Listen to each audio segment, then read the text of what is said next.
stellar Swedes can't car all his adaptations. Has cinema found the next Harry Palmer? Since the author's first arrival on our screens with 1965's The Spy Who Came In From the Cold, every decade has seen a steady trickle of John le Carré's work into cinema and across television screens, which has of late turned into a cascade. In just the last 5 years we've seen Thomas Alfredson's Tinker, Tailor, Soldier, Spy, Anton Corbjin's A Most Wanted Man, and most recently a 6-part TV adaptation of The Night Manager starring Tom Hiddleston. Judging by this recent spate of adaptations, enthusiasm for the author, now in the 84th year of his life, has never been greater. A Kind of Debauchery. This week sees the release of A Kind of Traitor, which is adapted from le Carré's 2010 novel by Hossein Amini, Drive, and directed by Susanna White, Nanny McPhee and The Big Bang.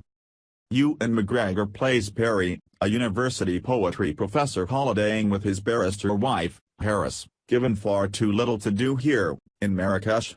We learned that, following a rare extramarital digression with one of his students, Perry is seeking to mend his fractured relationship.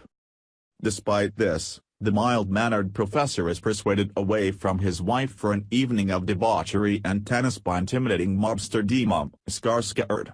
Dama is a disenfranchised money launderer for the Russian mob looking to blow the whistle on corrupt ministers in the Russian and UK governments in exchange for his family's asylum.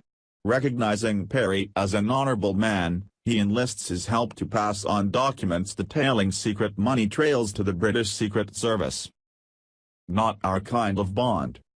Despite the topical matter of exposing the dodgy banking practices of politicians and corporations, there's a decidedly throwback vibe to the classic era of British spies, with Damian Lewis, as MI6 operative Hector, sporting a beige raincoat and thick-rimmed spectacles, simultaneously recalling Alec Guinness in the original BBC adaptation of Tinker Tailor Soldier Spy and Michael Caine's iconic turn in The Chris File.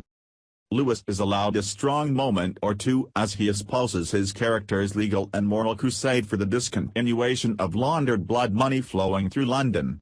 Underused in cinema, Lewis proves well suited to the role, even though he renders his rumored 007 takeover less likely than a reboot of the Harry Palmer franchise.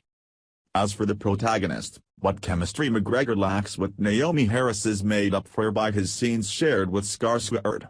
Seemingly the only one aware that this workaday thriller needs seriously shaking up, Skarsgård gives a giant, ballsy performance, literally, in both the tennis and testicular sense, that proves the perfect foil to McGregor's bashful Brit. As he accuses Perry of being pussy-whipped, daring him to live a little, Skarsgård's theme might have been addressing the production itself. A Kind of Television. Beyond the cast, there's a sense here that the filmmakers' ambitions outweighed their talent. The British crime genre has a tendency to adhere to certain conventions which, partially thanks to television's monopoly of said genre, often tends to feel by the numbers when upscaled to the big screen. Lacking Hoyt van Hoytema's sumptuously atmospheric cinematography from Alfredson's Tinker Tailor Soldier Spy, this le Carré adaptation instead recalls the stilted dryness of Kenneth Branagh's 2014 attempt to rejuvenate the Jack Ryan franchise, Jack Ryan, Shadow Recruit. Fortunately, A Kind of Traitor is less tedious than either of those films, but there's no escaping that this mannered adaptation is better suited to Sunday night on the Goggle box than the big screen.